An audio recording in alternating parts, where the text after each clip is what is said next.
Yes, I am going there. Hello everybody, my name is Sniping is Fun, and I welcome you all back to the next character we're talking about here in the series of Newcomer ideas for the upcoming Smash Bros. Game on Nintendo Switch. This time with character number 48, and still going. There's numerous characters I still want to talk about. I'm going to be talking about a video game character from a fighting game franchise. Yes, I'm going there because we have only really seen Ryu so far from Street Fighter, making it as a fighting game character per se. So why can't other ones get in? Why can't they? Especially ones that have somewhat close ties to Nintendo, and even though he doesn't have the most closest ties, I want to talk about the King of Fighters franchise and the character I think would be the most interesting to add from that franchise.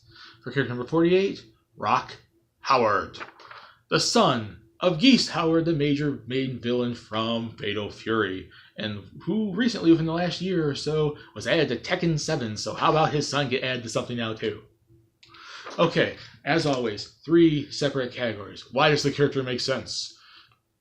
Moveset ideas, and percentage chance I can see him getting in. So if I had to pick any character out of King of Fighters, any character at all, to get into Smash Brothers, why would I pick Rock Howard of all people? Especially when you have someone like Terry Bogard, who is even more important. And don't you worry, he's later on down this list somewhere. But Rock Howard, specifically. Really, quite frankly, he's kind of become, first and foremost, I'm picking him, he's kind of become one of the main characters of the franchise within the recent entries.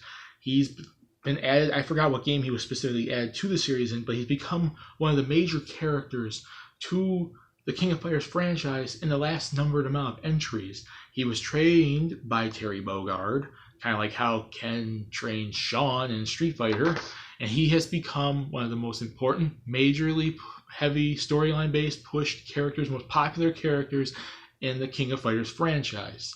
That's especially the reason why I'm picking him. But why does King of Fighters in general deserve a character? First and foremost, Neo Geo, the major support of the Neo Geo based games from SNK from Nintendo, on Nintendo has been happening lately on the Switch. There's a week that goes by, a month that goes by, that SNK doesn't just throw in one of their Neo Geo like arcade games as on the eShop for Nintendo. SNK has been pretty big, supporting Nintendo lately, which is really surprising to me. They're throwing all their arcade games on their eShop. The SNK Heroines Frenzy, or whatever that thing is called, that Heroines game is coming out to the Switch as well. Nintendo's kind of getting a little bit of a relationship with SNK, and if they're building up a relationship with SNK, one of their characters could very well be becoming the Smash Brothers. And their fighting games do have a history on Nintendo. It's not just them throwing their arcade games onto the Switch. They have had certain fighting games on Nintendo in the past. There are the Fighting franchise, which was on the Super Nintendo and whatnot. Fatal Fury. There's been numerous King of Fighter games on Nintendo systems. They've had that crossover with Capcom versus SNK CVS type stuff on the GameCube. They have had history with Nintendo, despite it not being as major as, say, like a Capcom or a Square or Namco or whatnot. SNK has grown on. Nintendo has history with them, and most recently has been pushing their games, their arcade games, on the Switch, as well as that SNK Heroines game coming out later this year. And he is one of the major characters in the game, so I'm picking Rock Howard as my first King of Fighters representative for SNK on this list. And that's my reasons for why I feel he deserves to get in. Now, moveset ideas I could see for Rock Howard to get in this game. He has an interest. He basically just copy and paste. It's like how Ryu is. Ryu has basically his moveset from Street Fighter, almost ripped from it and put in Smash Bros. And just smashified a little bit here and there, but he basically fights exactly as he does in Street Fighter. All the same moves, all the same anything. So he basically would just pull his basically same moveset from the games into Smash Brothers. His smash attacks are basically just a bunch of punches and kicks. Yes, that's what everyone does, but he has unique different fighting styles. Terry Bogard has trained him since he was like a kid. He's been trained in a mix of different styles, from boxing and karate to kung fu, kickboxing, street fighting, and he also has, and I'm going to mispronounce this right now, his fighting style kind of that he got from his father, the Aikijutsu. like a very counter-based fighting style. If you know who Geese Howard is, he counters all the freaking stuff. He's a big counter-based character in King of Fighters. It's kind of a meme. So Aikijitsu alongside street fighting and boxing and kung fu and kickboxing and whatnot, mix those different fighting styles together based off how he does them in the King of Fighters franchise. And his smash attacks would be the various punches and kicks he does from those games. There you go.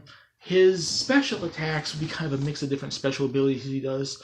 He basically, Ripuken he learned from his father, from Geese, is like an energy projectile attack. So he has a projectile attack. He can go and do like this downward like energy to the ground thing, and it sends an energy wave in front of him. It's kind of like how Busta Wolf is for Terry Bogard. He has like this, he puts his hand down and the energy just goes forward and hits the opponent. So that would be one of his special attacks.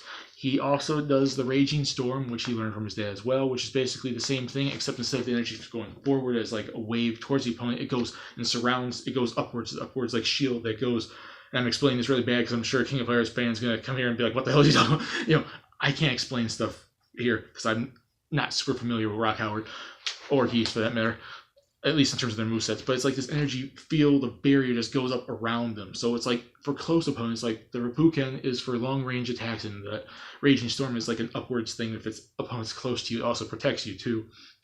And the Shinku Nage, which is his counter. So basically he'll have a special ability where if opponents get close enough, he can counter their attacks and throw them over his shoulder to the ground, causing a little bit of damage and protecting himself. You have to time it well, though. It's not it's not like something you can just press and be done with it. You have to time it when the attack's at the right point. And I wanted to include this in his moveset because it was an interesting ability I've read up on the character. Because like I said, I'm not super familiar with him, and certain characters I've had to do more research on. But he's able to charge his chi and be able to do stronger attacks. So I'm going to say one of his special B attacks will basically not even damage anyone. He just stands there and he's charging his chi up. You have to be strategic about it, risk versus reward. And the more you charge up, the more damage you can give out with your special attacks and with your smash attacks. It'll be kind of like how like certain characters in Smash Bros. 4 have like special abilities. Like Lil Mac can get his KO counter and like the time stop thing from Bayonetta. His special ability is he can charge up his chi and he can do more damage. Once he gets hit, though, the chi goes down. So it's like a charge risk versus reward thing. Can I charge my chi now, or will opponent attack me and pretty much mess up my momentum here? And you can just do more damage. It would double your damage. Maybe even if you charge it fully, do triple damage. But it only lasts as long as you don't get hit. So there you go. And then in terms of his final smash, basically I was looking for what his ultimate special attack is, and I'm going to make his final smash the Shine Knuckle, which means he rushes forward, he does a couple punch combos, and then he just does an uppercut that sends the opponent flying. And to make it more flashy for a final smash, you might send the opponent flying off the stage, and you're punching, comboing opponents in a row, whoever's in a row. So you might be punching more than one opponent and sending multiple people off the stage. Because in that animation at first, he rushes forward. He basically just does this rush forward type attack, and anyone that's caught in his way will get punch comboed and uppercutted off the stage. That's basically what the Shine Knuckle is. So that's his final smash. So standard punches and kicks based off different boxing, street fighting, karate, and kung fu type things. For smash attacks, special attacks would be the Ripuken, Raging Storm, Shinku Nage, and charging his chi, and the Shine Knuckle will be his final smash. Now in terms of percentage chance I can see him getting in, I'm going to give him a 45% chance. He's probably one of the lowest third parties you could ever see, because while I could potentially see them putting in an SNK character, he is not necessarily the one I easily see them picking. But that's not a knock against SNK getting a rep. SNK can still very well get a rep. They're one of the most unlikely third parties to probably get a rep compared to like Capcom or Konami, even though Konami's stupid right now. And like, Way Forward games and Yacht Club games and Activision and Ubisoft and Square Enix and Sega and whatnot. Namco, but SNK is still in the running even if they're at the far bottom. But he, as a choice, is not super likely. I'm giving a 45% chance because he's one of the more important characters in the series now, but he's not maybe more important or heavily pushed as someone like a Terry Bogard would be. And they can always go for someone else. It's not guaranteed to be him. He has so much competition from his own franchise, it's not even funny.